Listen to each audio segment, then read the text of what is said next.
여러분 반갑습니다. 일주일 잘 지내셨습니까? 예. 그래도 이제 가을이 옵니다, 그죠? 이 선선한 가을날 오늘 또 법 구경을 가지고 함께 오늘 공부를 하는 시간을 갖도록 하겠습니다. 오늘 법 구경은 21장 여러 가지의 장입니다. 제가 한번 읽고서 법문을 하도록 하겠습니다. 만일 작은 행복을 버림으로써 큰 행복을 본다면 지혜로운 사람은 큰 행복을 보면서 작은 행복을 버려야 하리.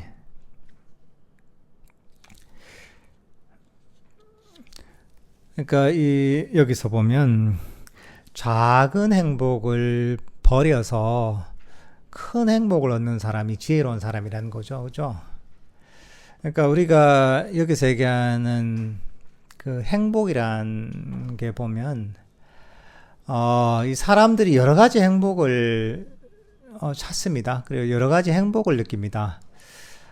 우리가 뭐 맛있는 것을 먹어도 행복하고 재미있는 영화를 봐도 행복하고 내가 원하는 물건을 사도 행복하죠. 그죠?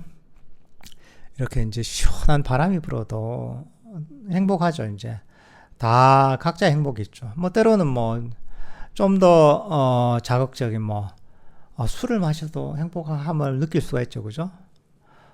뭐 아주 음악을 들어도 행복할 수가 있죠. 여러 가지 이제 쾌락을 경험하면서 행복을 경험하기도 합니다.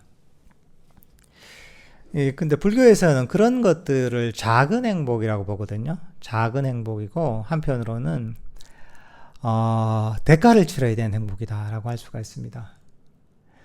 근데 부처님께서 그럼 가르치신 이 가르침 그럼 어떤 행복으로 이끄는가? 이게 우리 보통 사람들이 생각하는 행복하고 좀 다른 종류의 행복입니다. 이 세속에서는 전부 다 아까 얘기했던 다 모든 것들이 나의 감각적인 욕구를 충족시킨 행복입니다. 욕구를 충족시켜주고 감각을 충족시켜준 이런 행복이거든요. 이 감각적 욕망을 충족시키는 행복을 중생들은 추구를 합니다. 근데 행복하면 좋죠. 불행함보다 한 것보단 그렇죠. 하지만 이게 한계가 있다는 거야. 항상 이런 내 욕구를 충족시킨, 감각을 충족시킨, 욕망을 충족시킨 행복은 대가를 치러야 된다는 거야. 행복을 얻은 만큼 나중에 행복을 얻었던 그런 만족감, 충족감이 사라지면 괴로움을 겪어야 된다는 거예요. 그래서 여러분들이 가장 일상에서 행복을 느끼려면 가장 괴로움을 먼저 겪으면 돼요. 가장 큰 괴로움을 먼저 겪으면 됩니다. 지금 군대 자녀들이 있는 이런 분들도 있을 텐데 특히 남자들 같은 경우 보면 군대에서 막 고생을 하잖아요. 그러면 휴가를 나오면 어떻습니까? 너무 행복하죠. 그죠? 그 자유와 그 편안함과 속박에서 벗어났기 때문에 휴가 기간이 너무나 행복하단 말이죠. 왜냐하면 군대에서 그만한 괴로움을 겪었기 때문에 당연히 이제 거기에서 벗어나게 되면 행복을 느끼게 되는 겁니다. 군대에서 먹은 음식이 특히나 군대 훈련소에서 먹은 음식이 세상에서 제일 맛있는 음식입니다. 그렇죠, 그죠? 요즘 모르겠지만 옛날에 저런 훈련소에서 먹은 초코파이 그게 하나가 뭐라고, 그죠? 그 하나가 너무 맛있거든요.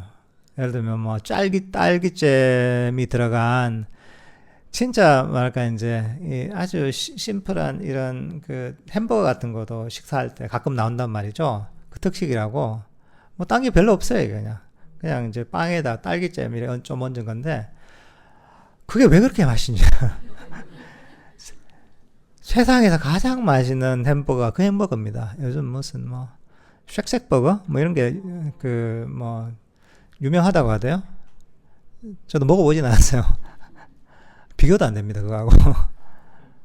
왜?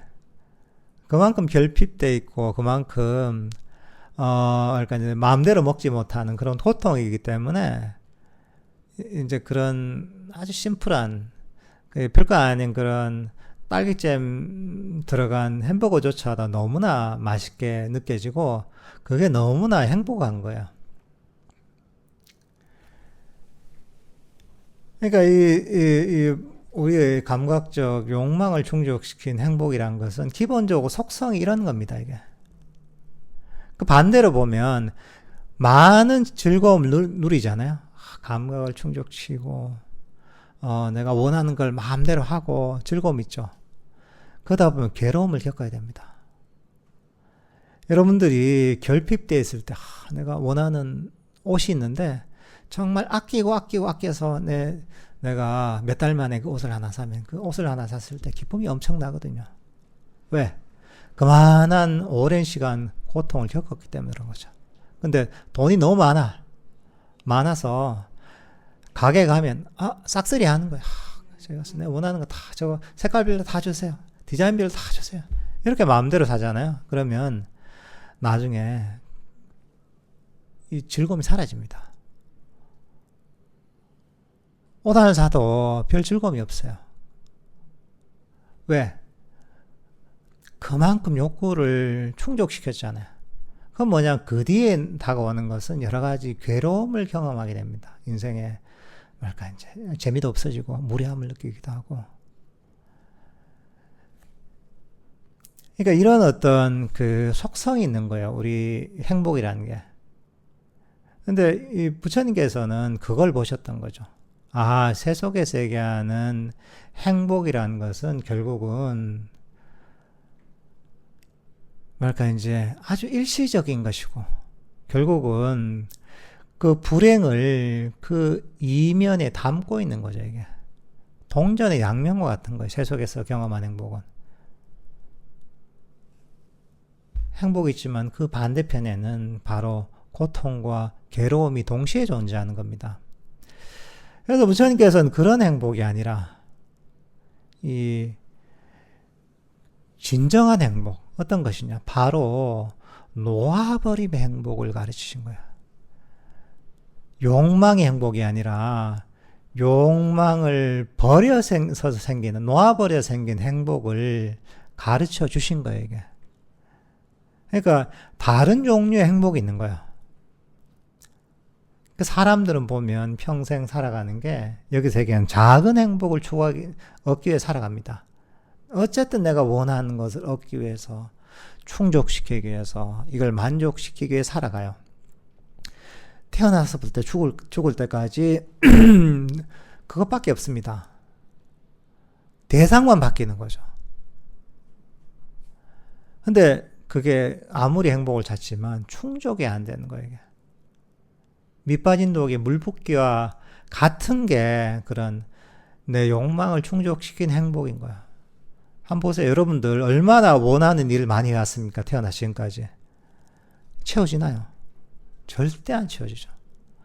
잠시 이것만 했으면 좋겠다. 요 물건만 샀으면 좋겠다. 이것만 성취했으면 좋겠다. 일만 잘 됐으면 좋겠다. 맨날 그러죠, 그죠? 여러분들 나이야, 연세야 다 각각 다르지만 지금 오랫동안 어쨌든 간에 살아오셨잖아요.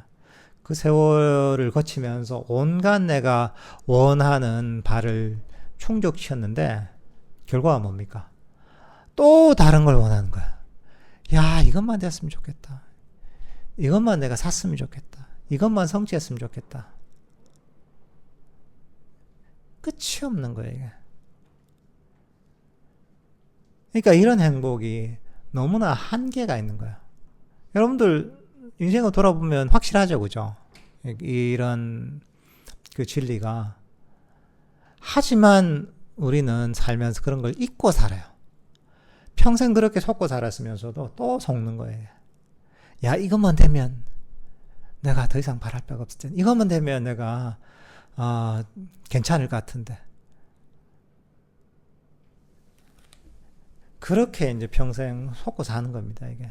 하지만 부처님은 이 본질을 아신 거야. 아, 욕망을 충족시키는 행복은 끊임없는 갈증을 일으킬 수밖에 없구나. 그리고 행복을 얻은 만큼 나중에 괴로움으로 빚을 갚아야 되는구나 하는 이치를 아신 거예요. 그리고 나서 이런 행복 말고, 욕망을 충족시키는 행복 말고 그 반대인 욕망을 버려서 생긴 행복의 길을 가르쳐 주신 겁니다. 이게 부처님의 가르침의 본질입니다. 이게 부처님이 가르치는 수행법의 목적입니다. 욕망을 탐진치라고도 할 수 있거든. 탐진치를 버려서 생기는 행복을 얻도록 만드는 겁니다. 이건 뭐냐 하면 비치는 행복이 아닙니다. 이것은 욕망은 결국은 괴로움의 원인이 되거든요. 사성제에서 그러잖아. 가래, 욕망이 바로 괴로움의 원인이다. 마음의 법칙이 그런 겁니다. 그렇지만 부처님은 뭐냐면, 그러면 욕망과 가래가 괴로움의 원인이면, 아 그래, 욕망과 가래 이걸 버리면 되겠구나. 그 방법을 가르쳐 주신 겁니다. 이게 팔종도 수행이고, 이게 개정의 사막을 닦는 것이고, 이게 사마타 위파사나고, 이게 아나파나사티이고, 자유명상이고, 걷기 명상이고, 위파사나고 하는 겁니다. 이게 바로 큰 행복이라는 거죠. 그 부처님의 가르침은 이런 작은 행복들, 욕망을 충족시켜서 얻는 행복들, 일시적이고 나중에 괴로움으로 빚을 갚아야 되는 이런 행복이 아니라 빚을 같이 갚을 필요가 없는 행복, 그리고 욕망을 충족시켜서 얻는 그런 쾌락보다 훨씬 더 차원 높은, 훨씬 큰 행복을 경험하도록 우리를 이끄시는 겁니다. 이게 바로 큰 행복이라는 거죠. 불교의 가르침도 결국은 행복을 얘기합니다. 행복해지도록, 우리가 괴로움에서 벗어나서 행복해지도록 하기 위해서 부처님의 가르침이 존재하는 겁니다. 근데 부처님께서 얘기하신 본질적인 행복이란 것은 세속 사람이 얘기하는 행복하고 다른 겁니다. 결이 다른 겁니다. 물론 이제 그 과정에 겹치는 것도 있죠. 보시지계를 통해 행복을 얻는 것, 그러면서 복을 받도록 하는 것. 이건 어떻게 보면 겹치는 부분도 있지만, 그것도 결국은 욕망을 놓아버린 행복을 얻기 위한 준비 과정인 거예요. 그러니까 이게 부처님이 너무나 위대하신 분이고 너무 대단하신 분인 거예요. 세상에 나름 대단한 인물들이 역사적으로 많이 있지만 이런 가르침을 준 사람은 아무도 없습니다. 부처님 외에는. 이 바로 욕망을 버려서 생긴 행복, 놓아버림의 행복, 이게 바로 큰 행복이라는 거죠.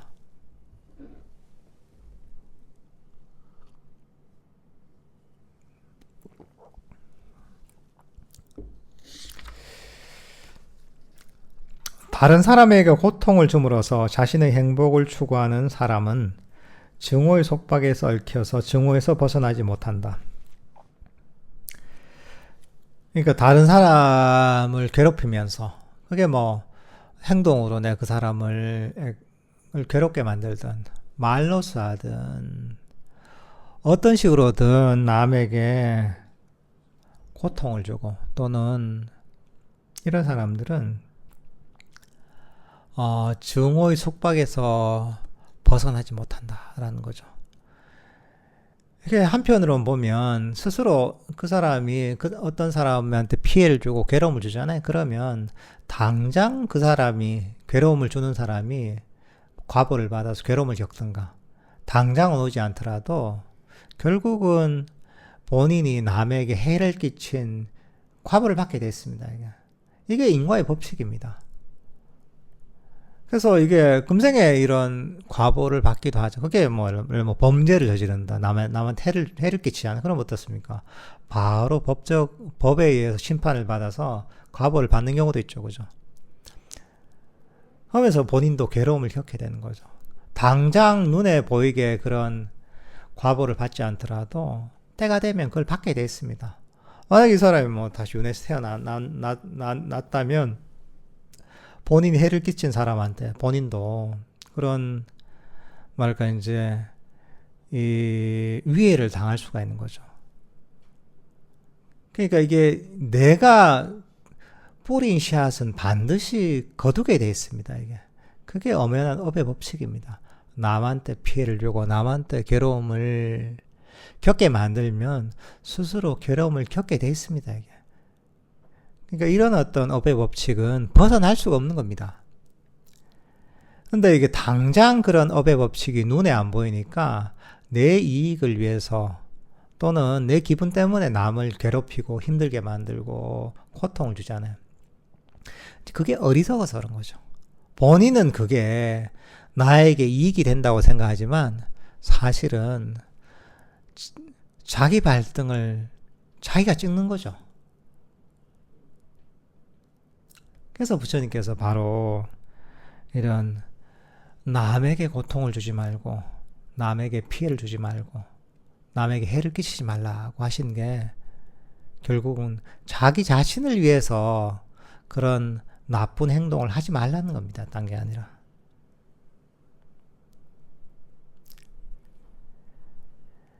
해야 할 것은 하지 않고 하지 말아야 할 것을 하는 교만하고 깨어있지 못하는 자들에게 번뇌는 들어간다. 해야 할 것은 하지 않고. 그러니까 이 부처님의 가르침 있잖아요. 우리가 개정에 사막의 가르침 있죠. 그죠? 개라면 살생하지 말고 도둑질하지 말고 삿된 음행을 하지 말고 고의로 거짓말하지 말고 술이나 중독성 약물을 마시지 말고 또 이 부처님의 가르침 있잖아요. 그죠? 명상을 하고 이런 어떤 가르침을 따라서 실천하지 않고 그 반대로 행동하는 거죠. 살생을 함부로 하고 남에게 해를 끼치고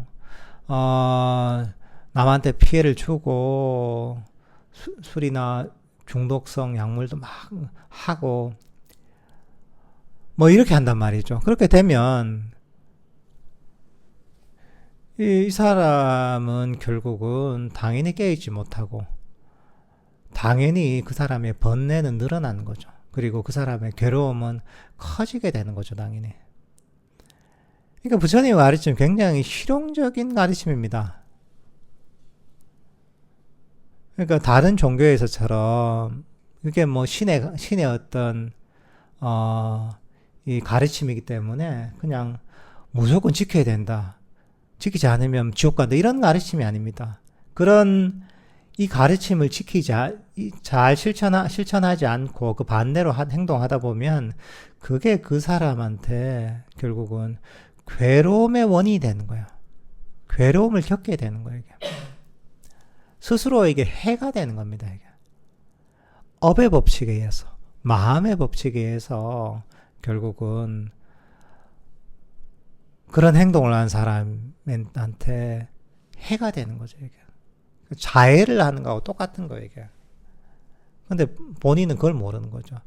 즉시 그 과보가 보통 오는 게 아니기 때문에 이제 그게 문제인 거예요. 이게. 우리가 이런 과보나 인과의 결과가 즉시 오면 안 되겠다 하는데 시차가 있는 거예요. 시차가 있으니까 내가 내 멋대로 행동하고 내 멋대로 살아도 괜찮겠다 이런 생각을 가지게 되는 거죠. 몸에 대한 마음 챙김을 항상 잘 실천하고 하지 말아야 할 것은 하지 않고 해야 할 것은 끈기 있게 하고 주의 깊고 알아차린 사람에게 번뇌는 사라진다. 그 반대인 거죠.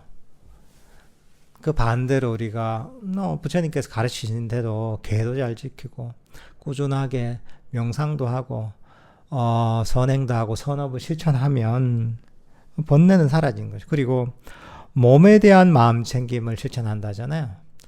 그러니까 우리가 일상에서도 보면 현재 이 순간에 자신의 행동을 알아차리는 거죠. 마음을 과거나 미래로 가는 게 아니라 현재 내가 하고 있는 행동을 알아차리는 것. 우리가 호흡 명상도 보면 딴 게 아니거든요. 현재 이 순간에 자신의 호흡을 알아차리는 거거든요. 그렇게 함에 의해서 우리가 탐진치를 놓아버리는 방법이거든요.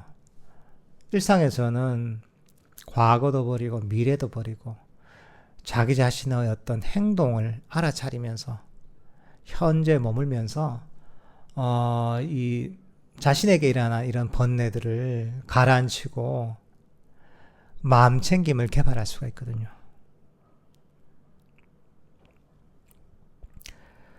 가래와 자만과 잘못된 견해를 베어버리고 감각기관과 그 집착을 함께 부숴버리고 성자는 동요 없이 그 길을 간다.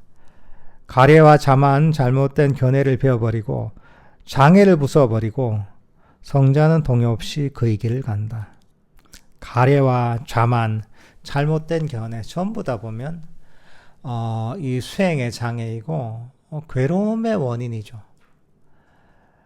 가래가 뭐죠? 가래가 아까 얘기했던 끊임없이 원하는 겁니다.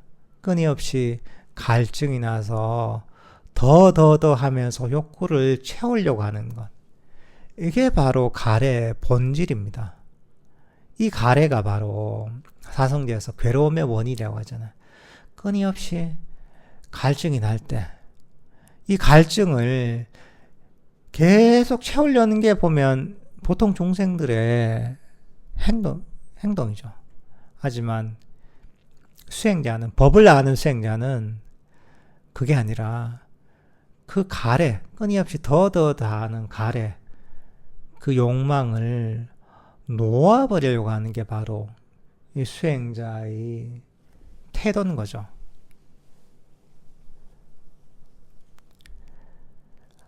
자만도 마찬가지입니다. 자만도 수행의 장애죠, 그죠?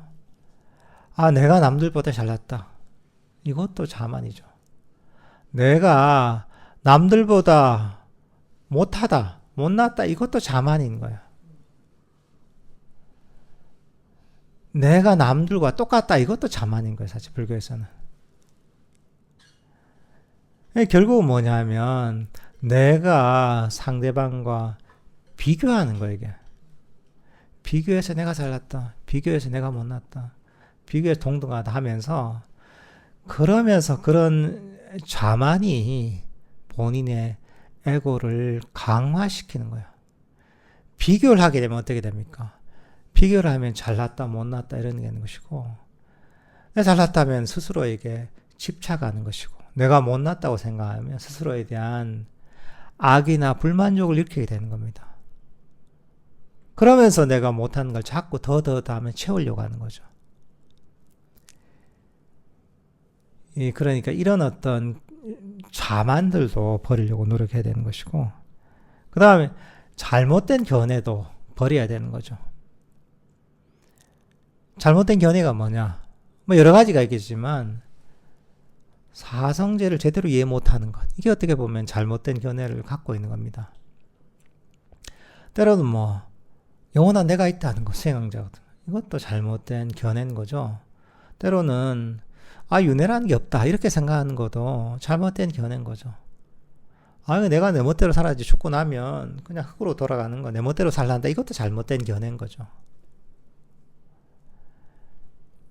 그 법을 제대로 이해하지 못하는 거죠, 이게. 우리의 몸과 마음을 제대로 이해하지 못한, 그 원리를 제대로 이해하지 못하는 거죠. 이게 잘못된 견해를 갖고 있는 거죠. 바른 견해를 가지려면 그냥 바른 견해를 가질 수 없는 거죠. 그냥 아무리 그냥 세상에서 아주 선한 사람이 있단 말이죠. 선한 사람이라도 바른 견해를 갖고 있는 게 아닙니다. 그건 별개의 문제입니다. 선한 사람도 어리석음이 있는 겁니다. 바른 견해는 사실은 스스로 알 수가 없는 겁니다. 바른 견해는 부처님 법을 정확하게 배워야지. 배워서 이걸 익혀야지 바른 견해를 이해할 수가 있습니다. 이것도 단계가 있어요. 이게 처음부터 바른 견해가 완전히 확립되는 게 아닙니다. 처음에는 뭐 본문을 듣거나 경전을 보거나 해서 머리도 어느 정도 이해하는 거죠. 이런 것들을 수행을 통해서, 체험을 통해서 점점 바른 견해에 대한 이해를 깊게 만드는 겁니다. 수행이 발전하면 발전할수록 더 바른 견해는 더욱더 확고해지고 그 이해가 사실 깊어지는 겁니다. 그러니까 이 바른 견해라는 것도 그냥 내가 책만 읽고 경제만 읽고 사성제, 고진멸도 안다고 해서 바른 견해를 갖는 게 아닙니다. 이 바른 견해라는 것은 스스로의 수행의 체험을 통해서 사실은 확립이 되는 겁니다. 이것도 사실은 이해의 영역도 있지만 이게 깊어지려면 결국은 수행의 체험이 같이 결합이 돼야 되는 겁니다. 그래서 사실 바른 견해가 완벽하게 확립되는 게 언제냐? 언제죠? 이게 바른 견해가 확립되는 게? 수다원이 돼야지 완벽하게 확립되는 겁니다. 그 전에가 없는 건 아니지만 완벽해지는 게 수다원이 돼서 겁니다. 이게 보면 그 전에는 내가 머리로는 또는 어느 정도 이게 이거지 그래 부처님이 말했지 이런 것이지 알지만 그게 실제 가슴 깊이 완전히 뿌리 내리지 않습니다. 계속 까먹습니다. 잠시 정신이 돌아왔을 때는 바른 견해를 가지만 좀 지나면 정신이 나와버려요. 이제 없어요 이게. 여러분들도 그렇죠, 그죠? 본문 들을 때는 내가 부처님 같아요, 내 스스로 봐도. 이렇게 하면 되겠다 하지만 법회 끝나고 딱 돌아가다 보면 무슨 얘기 들었지 이런단 말이죠.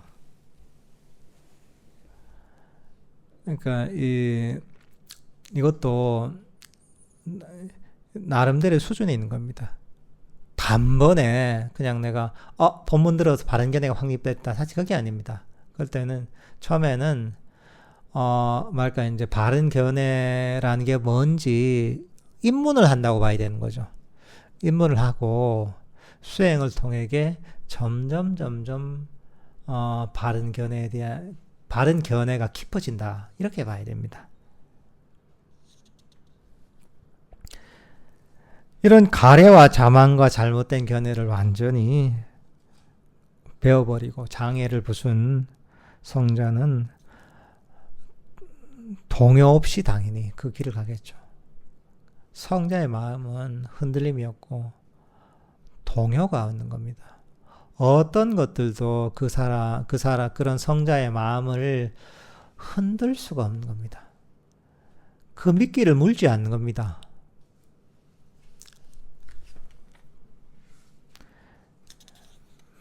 우리 몸과 마음에 대해서 중생들은 끊임없이 집착합니다. 왜? 이 몸이 내 거라고 여기고, 이 마음이 내 거라고 여기고, 생각이 내 거라고 여기고, 감정이 내 거라고 여깁니다. 이런 감각이 나의 것이라고 여깁니다. 보고 듣고 맛보고 들리는 것, 이것이 모두 나의 것이라고 여깁니다.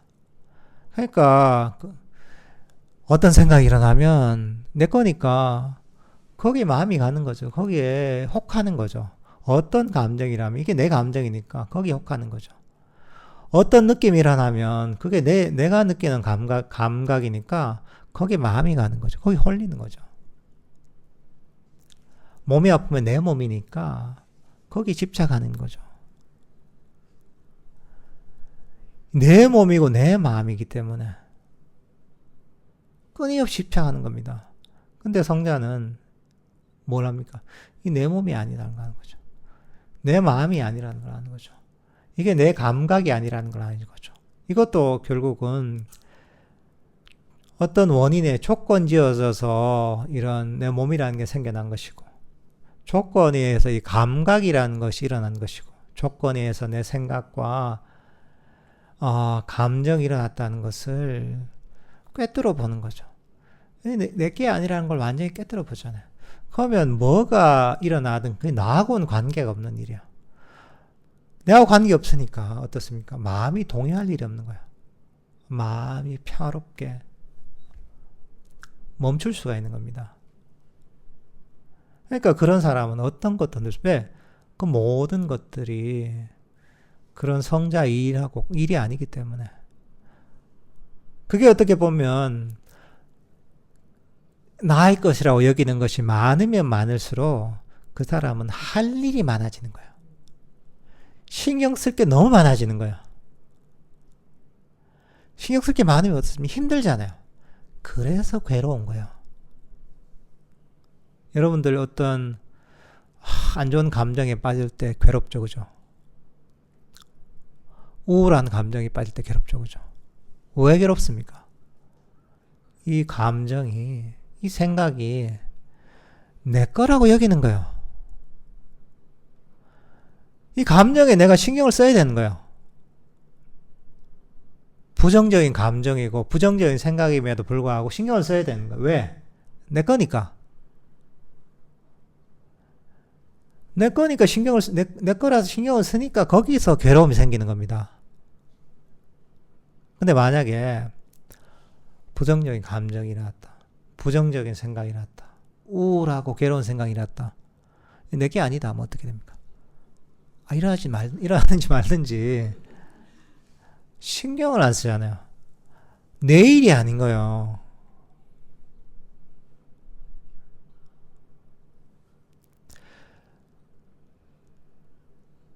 바깥에서 날씨가 이제 땡볕이 덥잖아요.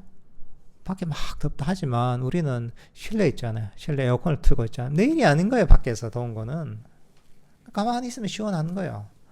내가 밖에 나가서 내가 밖으로 나가서 땡볕에 있지 않으면 내가 그 더위와 관계 없는 겁니다.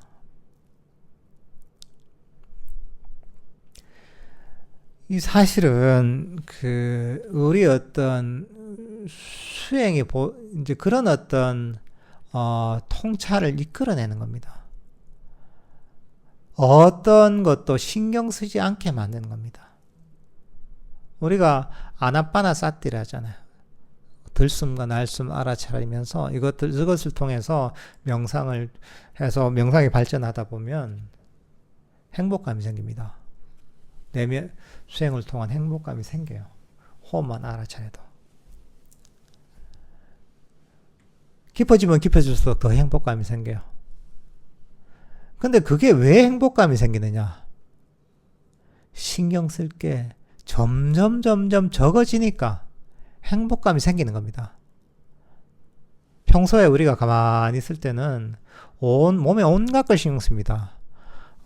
내 어깨도 신경 써야 되고, 내가 소리도 신경 써야 되고, 내 다리도 신경 써야 되고, 이런저런 생각한다고 신경 써야 되고, 신경 쓸 게 너무 많아요. 그게 전부 마음의 짐이에요. 마음의 짐을 많이 지고 있을수록 괴로운 겁니다, 그게. 근데 호흡 명상하면 어떻게 되느냐? 딴 거 아무것도 신경 안 쓰는 거야. 가만히 앉아있잖아. 가만히 멈춰있잖아. 그러니까 몸에서 움직이면서 일어나는 감각에도 신경 쓸 필요가 없어요. 눈을 감으니까 보이는 거에도 신경 안 써요.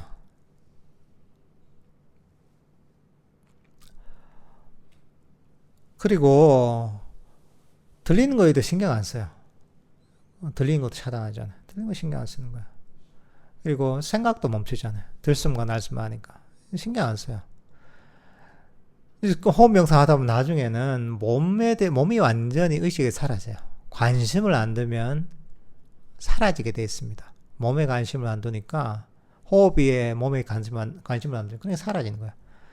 이런저런 생각에도 관심을 안 두잖아. 그것도 사라져요. 나중에는 호흡만 남단 말이죠. 이제 그렇게 되면 신경 쓸 게 이 호흡만 알면 되는 거예요, 이게. 그러니까 그 정도만 돼도 얼마나 많은 신경 쓸 것들이 사라져요. 그러면 마음의 짐이 내려놓잖아요. 너무 가벼우니까 마음이 행복해지는 거예요. 아나빠나사티를 더 하다 보면 나중에는 호흡에도 신경 쓰는 게 훨씬 줄어들어요. 호흡도 보면 훨씬 더 섬세하게 알아져요. 좀 다른 차원으로 알아지게 돼요. 그렇게 되면 뭐냐면 호흡에 대한 신경 쓰는 것도 훨씬 줄어들어요. 그다음에 점점 신경 쓸 게 줄어들어요. 그건 뭐냐면 그만큼 내 마음의 짐을 내려놓는 겁니다. 마음의 짐을 내려놨기 때문에 우리가 무거운 짐을 내려놓으면 어떻습니까? 괴로움이 사라지죠. 괴로움이 사라지면 행복해지는 거예요. 불교 수행의 모든 불교 수행이 이런 방향으로 우리 마음을 개발하는 겁니다. 이렇게 신경 쓸 것들을 없애줘가지고 마음이 행복해지는 겁니다. 마음이 자유로워지는 겁니다. 사마타적인 방식이든 윗바사나적인 접근이든 결국은 신경 쓸 것들을 없애주는 겁니다. 나중에는 이 몸도 신경을 전혀 안 쓰게 되는 거예요. 마음도 전혀 신경을 안 쓰게 되는 거예요. 어떤 것들도 신경 쓸 게 없다는 걸 깨닫게 되는 거예요. 완전히. 그냥 깨달을 수는 없어요. 개정의 사막, 팔정도 수행을 통해서 하다 보면 이게 점점 어떤 것들도 신경 쓸 게 없구나. 어떤 짐도 짊어질 필요가 없다는 것을 통찰하게 되는 거죠. 그러면서 모든 짐을 완벽하게 내려놓게 되는 거죠. 나중에는 나라는 것조차도 없구나 라는 거를 통찰하게 되는 거죠. 지금 내가 신경 쓰던 이 온갖 걸 신경 쓰던 이 주체조차도 사실은 존재하지 않는 거구나 이런 걸 깨닫는단 말이죠. 그러면 그게 어떻게 보면 깨달음을 이끌어내는 거죠. 그러니까 우리의 수행의 과정이라는 것은 어떻게 보면 뭐 5가지 계도 지키라고 하고 뭐 팔정도 경견 정사유 정어 뭐 쭉해서 팔정도도 실천해야 된다고 하고 정견도 세워야 된다고 하고 때로는 뭐 칠각지도 실천해야 된다고 하고 오력도 개발해야 된다고 하고 듣다 보면 뭐 이거 온갖 걸 다 해야 되나 이런 생각이 들 수 있어요. 사념주 수행도 해야 된다고 하고 몸에 대한 마음 챙김도 해야 된다고 하고 뭐 뒤에 나에게 그 부처님에 대한 마음 챙김도 해야 된다고 하고 뭐 법에 대한 마음 챙김도 해야 된다고 하고 온갖 걸 해야 된대요. 챙길 게 너무 많아 이게. 마음을 챙겨야 된대요. 챙길 게 왜 이렇게 많나 이렇게 생각할 수가 있어요 사실 이게. 하지만 그것들이 여러분들이 같은 예세 속에도 할 일이 많은데 또 다른 일거리 또 다른 마음의 짐을 짊어지는 게 아닙니다. 오히려 이런 방법들은 짊어지고 있던 마음의 짐들을 내려놓기 위해 존재하는 겁니다. 해야 할 일들을 모두 다 없애기 위해서 이런 가르침들이 존재하는 겁니다. 그러니까 여러분들도 수행을 할 때 그런 마음가짐을 가져야 돼요. 할 일을 줄여간다. 이것도 할 필요가 없고 저것도 할 필요가 없고 과거도 생각할 필요 없고 미래도 생각할 필요가 없고 들리는 소리도 신경 쓸 필요가 없고 내 몸에도 신경 쓸 필요가 없고 얼마나 좋아요. 이게 진짜 백수예요. 진짜 백수잖아요. 말로는 백수인데 백술이 제일 바쁘더라고 보니까. 근데 이게 진짜 이 백수인가요?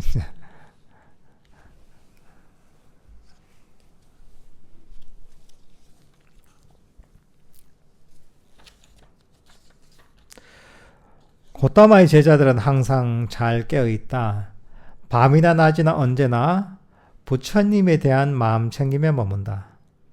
고타마의 제자들은 항상 잘 깨어있다. 밤이나 낮이나 언제나 담마에 대한 마음 챙김에 머문다. 고타마의 제자들은 항상 잘 깨어있다. 밤이나 낮이나 언제나 승가에 대한 마음 챙김에 머문다. 곧다마의 제자들은 항상 잘 깨어있다. 밤이나 낮이나 언제나 몸에 대한 마음 챙김에 머문다. 곧다마의 제자들은 항상 잘 깨어있다. 밤이나 낮이나 마음은 해치지 않음을 기뻐한다. 곧다마의 제자들은 항상 잘 깨어있다. 밤이나 낮이나 마음은 명상을 기뻐한다. 그 곧다마의 제자, 곧다마가 이제 부처님의 시족의 성이죠, 그죠? 부처님의 제자들은 항상 밤이나 낮이나 잘 깨어 있는 겁니다. 어떻게 깨어 있느냐? 부처님과 가르침, 담마와 승가에 대한 마음 챙기며 머문다는 거죠. 그러니까 이 불법성 삼보에 대한 이 마음을 일으키는 거죠, 이게. 그러니까 여기 보면 불수념, 법수념 또는 승수념이라고 하거든요. 이게 부처님의 공덕을 생각하면서 또는 가르침의 그 공덕을 생각하면서 승단의 공덕을 생각하면서 거기에 더 기쁨을 일으키는 거죠. 이것도 불교 수행의 한 가지입니다, 이게. 때로는 부처님에 대해서, 부처님이 이렇게 위대한 분이고, 이런 가르침을 주시고, 이렇게 훌륭한 분이신데, 자꾸 생각하는 거예요. 이 부처님에 대한 그런 믿음이 강하다면, 이런 생각을 자꾸 하다 보면, 여기서 기쁨이 생기는 거예요. 법에 대해서도 마찬가지입니다. 야, 이 법이 이렇게 훌륭하고, 이렇게 가치 있고, 이게 나를 괴로우면서 이끄는데, 너무나, 이런 법을 아는 게 너무 행복하구나, 감사하구나 하면서 기쁨이 일어나는 거예요.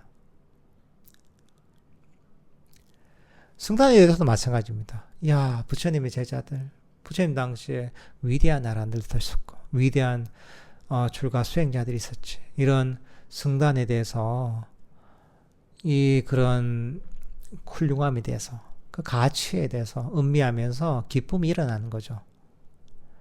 이것도 이 불교 수행의 일부인 겁니다, 이게. 그러니까 우리가 이런 존경할 만한 대상, 아주 훌륭한 것에 대해 생각하면서 여기에서 기쁨을 일으키는 거죠. 기쁨이 일어나잖아요? 기쁨이 일어나면 여기서 삼매가 개발되는 겁니다. 우리가 칠각지에서 이게 나와 있잖아요. 그러니까 쭉 이제 진행돼서 기쁨이 생겼을 때 희각지라죠. 그 다음 몸과 마음, 경안, 몸과 마음이 가볍고 편안해지고, 그리고 그 다음 정각지, 삼매가 개발된답니다. 그래서 경전에서도 보면 행복해야 삼매 된다고 합니다. 수행의 과정이 그렇습니다. 아나파나사티를 똑같습니다. 호흡을 알면서 나중에 행복감이 생깁니다. 그러면서 삼매이 되는 겁니다. 자해명상 똑같습니다. 자해명상도 자해 마음이 익잖아요. 쭉 하다 보면 행복감이 일어나요. 행복하면서 삼매이 되는 거예요. 이런 어떤 그 부처님과 부처님의 가르침과 승단에 대해 생각하는 것도 이 가치를 생각하면서 여기서 행복을 일으키는 거죠. 야, 이게 얼마나 훌륭한가, 얼마나 가치 있는가를 자주 생각하면서 이런 행복감을 일으키는 거죠. 사실 이런 것들은 신심과 좀 연관이 있거든요. 그래서 이런 불법성 삼보에 대한 믿음이 강하면 그러면 번뇌가 빨리 사라져요, 이게. 왜? 이 부처님을 생각하는 것만 해도 기쁨이 일어나는 거죠. 그 경전에도 그런 얘기가 있습니다. 부처님 전생 얘기가 나오거든요. 부처님이 아마 가섭 부처님 때인가? 이 서가모니 부처님께서 전생에 도공이었을 때가 있어요. 그러니까 이런 도자기를 만드는 도공이었던 시절이 있는데, 그 시절에 아마 가섭 부처님, 까사파 부처님인가 그런 시절이 있고요. 그 당시에 그 부처님이 계셨는데, 그 부처님이 아주 신실한 제자였어요. 제자였고 아주 가까운 제자였는데 하루는 부처님하고 제자들이 와서 왔는데 그때 마치 외출 중이어서 어머니만 계셨거든요. 어머니만 계셨는데 그때 어머님한테 내가 지금 탁발을 나와서 공약물을 좀 얻어가려고 한다 하니까 어머니가 공약을 주셨거든요, 이게. 그러니까 이제 나중에 이제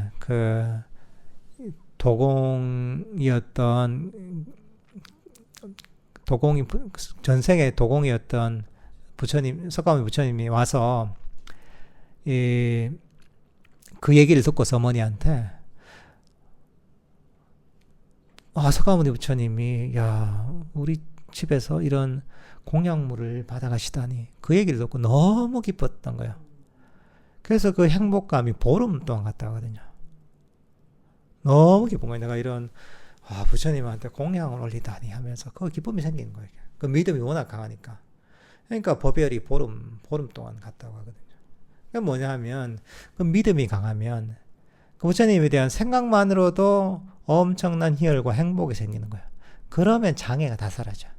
벌써 우리가 아나빠나사띠에서 하다 보면 행복감이 생기잖아요. 그 과정이 보면 그냥 믿음을 통해 가능해지는 거야. 벌써 행복감이 생기. 그러면 장애가 거의 없는 상태이기 때문에 바로 삼매에 쉽게 되는 거예요, 이게. 그러니까 이런 어떤 믿음을 일으키면서 불법성 삼보에 대해 생각하는 것도 좋은 수행 방법입니다. 그리고 이 몸에 대한 마음 챙김에 머무는 것도 마찬가지죠. 이것도 우리가 아까 얘기했다시피 일상에서도 우리가 과거도 버리고 미래도 버리고 현재 하고 있는 행동을 알아차리면서 마음 챙김을 개발할 수가 있는 거죠. 그리고 곧다마의 제자들은 잘 깨어있으면서 밤이나 낮이나 해치지 않음을 기뻐한다. 남을 해치지 않고 자애심을 일으키는 것. 여기에 기쁨을 일으키는 거죠. 이런 마음을 항상 유지하려고 노력하는 거죠. 그러면 이게 아주 좋은 선법이기 때문에 이 자체가 우리에게 일어나는 번뇌들을 없애주는 거죠. 그 마음을 두는 겁니다. 우리가 수행을 할 때도 보면 의지를 가지고 하려면 욕심이 생겨요. 욕심이 돼요. 너무 의지만 가요. 근데 뭐냐 하면 관심을 가지면 욕심이 안 돼요. 몰입이 돼요. 예를 들면 저희 고등학교 다닐 때 보면 또 친구들이 당구를 많이 쳤거든요. 저는 안 쳤는데 저희 세대도 그렇고 그 전 세대들은 더 그랬죠. 한 고등학생쯤 되면 이제 당구를 배우기 시작한단 말이죠. 당구에 처음에 입문하면 그렇다고 하더라고요. 모든 게 당구와 관련된 게 보이는데 그게 너무 재밌으니까 전봇대를 보면 큐대처럼 보이고 이런 이제 모퉁이를 보면 이 각이 어떻게 나오는가 이렇게 보이고 공을 이쪽으로 때리면 이 각이 이렇게 반사돼서 이렇게 올 것처럼 보이고 그러니까 모든 게 이제 그 당구를 좋아하는 친구는 이 세상이 정말 당구와 관련되게 다 보이는 거예요. 근데 그게 애쓰는 건 아니거든요. 자기가 관심이 있는 거거든요. 관심을 가니까 마음이 가는 거거든요. 사실은 우리가 수행을 할 때도 그냥 마음이 가도록 만들어야 되는 거예요. 관심을 자꾸 가져야 되는 거죠. 애쓰기보다는. 애써가지고 해야지 이러는 마음이 생기면 그 욕심이 돼요. 그게 아니라 관심을 가지는 거죠. 마음을 두는 거죠. 그러니까 힘을 들이지 말고 마음을 두는 거죠. 명상에 대해서 이런 부분을 자꾸 생각하는 거죠. 자의 명상이라면 자에 대해서 계속 생각하는 거죠. 애쓰는 게 아니라 계속 마음을 두고 관심을 두다 보면 자연스럽게 개발됩니다. 자의 명상이든 호흡 명상이든 자기 자신의 현재의 몸의 움직임을 알아차리는 것이든 애쓰고 억지로 하려고 하지 말고 그냥 편안한 관심을 잡고 들려고 하십시오. 근데 그렇게 하다 보면 이게 저절로 개발이 됩니다. 고타마 제자는 항상 잘 깨어있다. 밤이나 낮이나 마음은 수행을 기뻐한다. 그런 거죠. 이 수행도 우리가 여기서 이걸 좋아하고 여기서 기뻐하는 게 중요합니다. 그러니까 우리가 이 어떻게 보면 수행을 어떻게 바라보냐에 따라서 이게 기쁨의 대상이 될 수도 있고 부담이 될 수도 있거든요. 잘해야지 하면 그게 부담이 되고 고역이 되는 겁니다. 그렇지만 그냥 우리가 아까 당구 얘기했지만 당구를 좋아하는 그 사람이 그냥 당구에 관심을 가지고 그냥 재미있게 연습을 하듯이 사실 이런 마음을 가지고 하면 그거는 언제나 자꾸 치고 싶은 거죠. 그죠? 그 학교 다닐 때 보면 애들 그 당구 치고 싶어가지고 야자 빼먹고 그 학교 담 넘어가서 당구 치고 이런 애들 많았거든요. 그러니까 그 여러 가지 이제 그 위험을 감수하면서 그 큐대 한번 잡아 이게 치고 싶은 거예요, 이게. 왜? 좋아하니까. 그리고 거기서 즐거움이 있는 거예요, 이게. 그 수행할 때도 사실은 이런 태도를 가지는 게 항상 중요합니다. 그러니까 명상을 할 때, 야, 내가 아주 부처님께서 가르치신 행복의 길에 이르는 이런 정말 좋은 거잖아요, 이거. 재밌기도 하고 즐겁기도 한 이런 명상을 하게 되더니, 네, 즐겁게 해보자. 즐겁게 하고는 그런 마음을 가져. 우리 그렇잖아요. 뭐, 그런 당구를 치는 학생들 치고 나서, 재밌게 쳤다 이러잖아요. 수행도 사실 그렇게 해야 그렇게 이제 반응이 나와야 되는 거죠. 근데 수행을 하고 나서는 어떻습니까? 더 잘해야 되는데. 번뇌를 덜 익히 했어야 했는데. 덜 졸아야 되는데. 이런단 말이죠. 그게 너무 고정관념에 박혀 있는 거예요. 이게 기본적으로 부담감을 갖고 하고 잘해야 되겠다는 마음이 너무 있는 거예요. 그리고 빨리 뭔가 얻어야 되겠다는 마음이 있는 거예요. 사실 그런 부담을 버려야 되는 거예요. 명상을 하고 나서도 의도적으로 그럴 필요가 있어요. 재밌게 잘했다. 이렇게 생각하는 거죠. 내 즐겁게 잘했네. 이 시간에. 이렇게 태도를 가지잖아요. 그러면 그런 태도를 개발하면 부담이 없어져요. 우리가 명상이 안 돼서 괴로운 게 아닙니다. 명상이 안 돼서 괴로운 게 아니에요. 태도 때문에 괴로운 거예요. 내 기준을 이렇게 세워놓는 거야. 명상하기 전부터. 이 정도는 해야지 기준이 있는 거야. 근데 그 기준이 항상 높거든요. 근데 나는 그 정도 못하니까 나 왜 이것밖에 못해. 더 잘해야지. 이런 마음이 생기는 거야. 그러니까 그 기준을 세우면 안 되는 거야. 배운 대로 할 수 있는 만큼 하는 거지. 즐겁게. 그래 하고 나서는 내가 이 시간을 내가 부처님 가르침대로 실천을 해봤네. 야, 정말 세상에서 알기 힘든 것이고 접하기 힘든 것이고 실천하기 힘든 것인데 야, 내가 이렇게 시간을 명상을 하면서 보내다니 뿌듯하다. 오늘 잘했네. 이런 마음을 내야 되는 거야. 이렇게 반복적으로 하다 보면 그것도 습관이 됩니다. 그러면 수행하는 게 별로 부담스럽지 않아요. 그리고 욕심 없이 할 수 있는 거예요. 욕심이 없이 하는 게 수행의 핵심이에요. 딴 게 아닙니다. 그러면 수행하는 게 힘들지 않습니다. 잘하든 못하든 그게 관계없어요. 모든 괴로움은 내가 수행을 못해서 괴로운 게 아니에요. 욕심 때문에 괴로운 겁니다. 그러니까 근데 우리 수행이 뭡니까? 이거 욕심을 버리려고 하는 게 수행이잖아요. 그러니까 여러분들도 명상을 할 때도 그래 내가 오늘 부처님께서 가르치신 이 좋은 가르침을 할 수 있는 참 여유가 생겼네. 너무 기분 좋다. 이런 마음을 가지고 시작하시고 그렇게 명상하시고 끝나고 나서도 야, 내가 이런데 세상 사람들은 법을 들어보지 못한 사람이 대부분이고, 이런 명상을 하는 사람은 세상에 없는데, 야, 내가 이렇게 정말 가치 있게 시간을 보냈구나. 아, 너무 뿌듯하다. 오늘 너무 잘했네. 이런 마음을 가지고 명상을 마치시면 너무나 좋습니다. 그러면 수행하는 게 부담될 것도 없고, 그게 괴로울 것도 없어요. 그리고 그 과정에서 우리가 행복하게 명상할 수 있습니다. 욕심만 없으면 수행 자체가 즐겁고 행복합니다. 잘하고 못하고의 문제가 전혀 아닙니다. 결국은 괴로움을 일으키는 것은 내가 이 정도 해야 된다는데 하는 그 욕심이 전부 그 수행의 괴로움을 만드는 겁니다, 이게. 수행을 10년을 했든, 한 달 하든, 30년을 했든 똑같습니다, 이거는. 너무 이 간단한 내용이긴 하지만 너무나 중요합니다, 이게.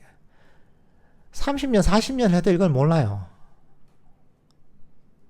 근데 인과의 법칙상 욕심을 가지면 괴로움이 일어납니다.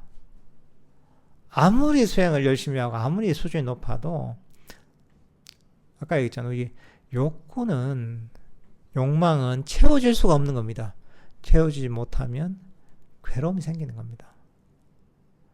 어떻게 하면 그렇게 하는 거 수행을 거꾸로 하는 겁니다. 이런 부분들 잘 좀 유념하시면 좋을 것 같습니다. 출가는 어렵고 거기서 기뻐하기도 어렵다. 가정생활은 어렵고 고통스럽다. 마음이 안 맞는 사람과 사는 것도 괴롭다. 그죠? 출가하면 행복하기만 하냐? 출가해도 괴로운 겁니다. 기뻐하기도 힘든 거야. 그러면 가정에 있으면 행복하냐? 거기서도 온갖 괴로움들이 있습니다. 그죠? 세상 어디가 마찬가지입니다. 결국은 아까 얘기했잖아요. 괴로움의 원인은 가래이고 끊임없는 원함입니다. 그것을 버리지 않는 한 가정에 있든 출가에 있든 괴로움이 생기는 겁니다. 사람들과 어울려도 괴로운 것이고 혼자 있어도 괴로운 겁니다. 왜? 내 원하는 바가 끊임없이 일어나거든요. 잠시 멈췄다가도 좀 지나면 원하는 뭐가 생겨요. 그러면 그때부터 괴로우기 시작하는 거야. 그러니까 이게 그 괴로움의 원인이 뭔지를 알아야 되는 거죠. 그 수행자는 밖에서 그 괴로움의 원인을 찾지 않습니다. 부처님이 그럴 때 부처님의 가르침을 생각해 보시라고요. 부처님께서 괴로울 때는 남들 때문에 괴롭다 하신 적 있어요? 그렇지 않습니다. 환경 때문에 괴롭다 그런 적이 있어요? 그렇지 않습니다. 본질적으로 부처님의 가르침은 사성제에 나와 있잖아요. 괴로움은 바로 자기 자신에게라는 가래 때문에 생기는 것이고, 괴로움은 바로 이 탐진치 때문에 생긴다고 하셨잖아요. 그러니까 여러분들께서 부처님에 대한 믿음을 갖잖아요. 그러면 법을 진지하게 들어야 됩니다. 가래에서 생기고 탐진치 생기고 맞네 하고, 괴로운 건 저놈 때문에 내가 괴로워. 괴로운 건 남편 때문에 내가 괴로운 거야. 이러면 안 됩니다. 괴로운 것은 저 친구 때문에 괴로운 거야. 이러면 안 되는 거예요. 결국은 그 근본은 가래 때문에 생기는 것이고, 그 근본은 탐진치 때문에 생긴다는 거죠. 여기에 포커스를 맞춰야 되는 거예요.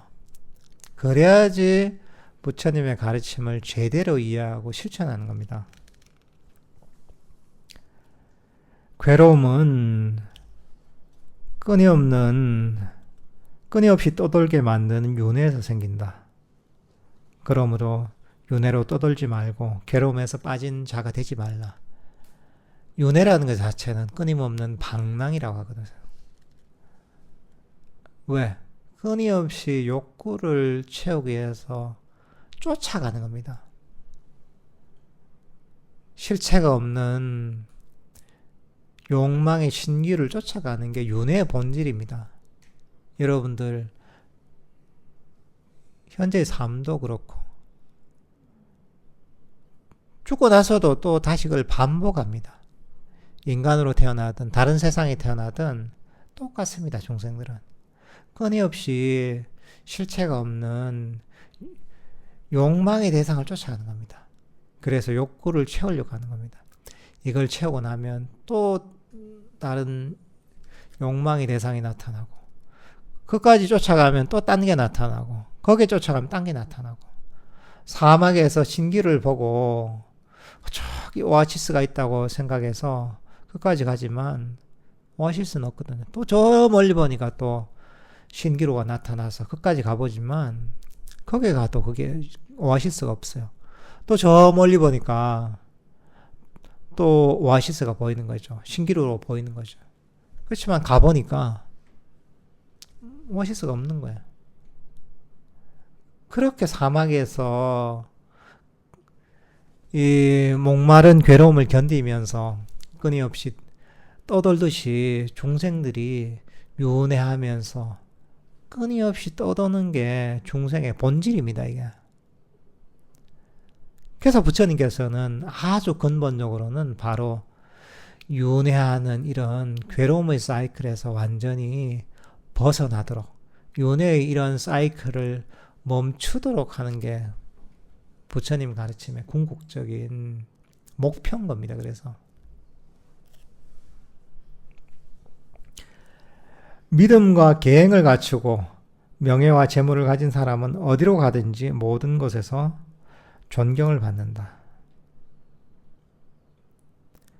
믿음과 계행이 있고 세속에서는 명예와 재물을 가진, 세속에서는 그렇죠. 명예와 재물을 가진 사람은 어디로 가든지 모든 곳에서 존경을 받는다. 세속에서는 그렇죠. 자기가 나름의 명예가 있고 지위가 있고 재산이 있고 이러면 대우를 받잖아요. 근데 이 중생들이 수행을 해서 마음을 닦아서 믿음을 가지고 계행을 가지고 수행을 하면 이런 사람들은 그 선업으로 인해서 어딜 가나 좋은 곳에서 행복하게 태어난다는 거죠. 선한 분은 히말라야 산처럼 멀리서 보인다. 악한 사람은 가까이서도 보이지 않는다. 밤에 쏜 화살처럼.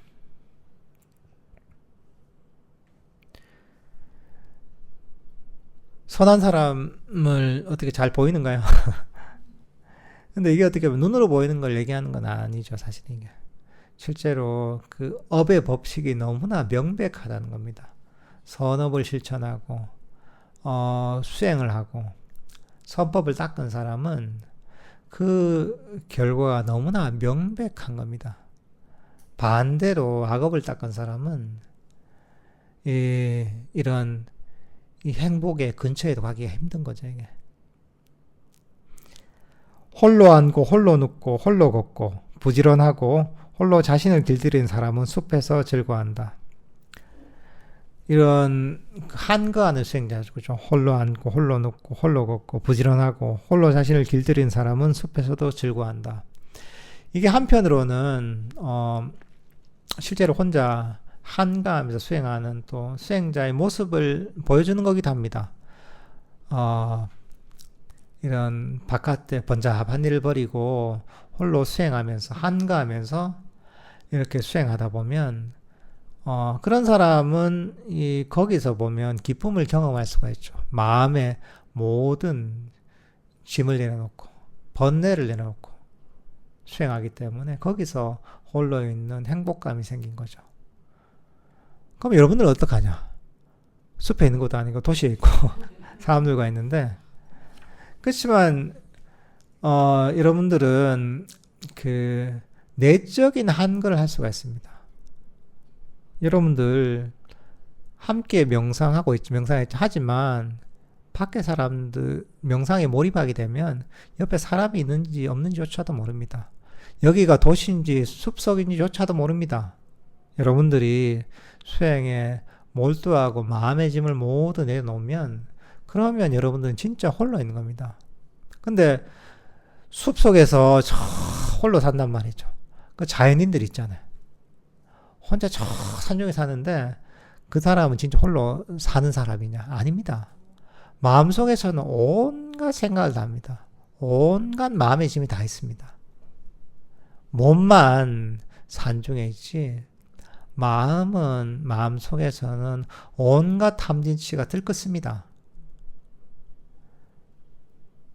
그러니까 여러분들은 도시에 있지만 사람들과 함께 있지만 수행을 통해서 정말 모든 마음의 짐들을 내려놓고 정말 숲속에서 홀로 있는 수행자처럼 또 수행할 수가 있는 겁니다. 그런 사람은 이 수행에서 즐거움을 얻을 수가 있습니다. 어떤 수행처에서도 즐겁고 평화롭게 수행할 수가 있는 겁니다. 예, 그럼 오늘 본문은 이 정도로 하고요.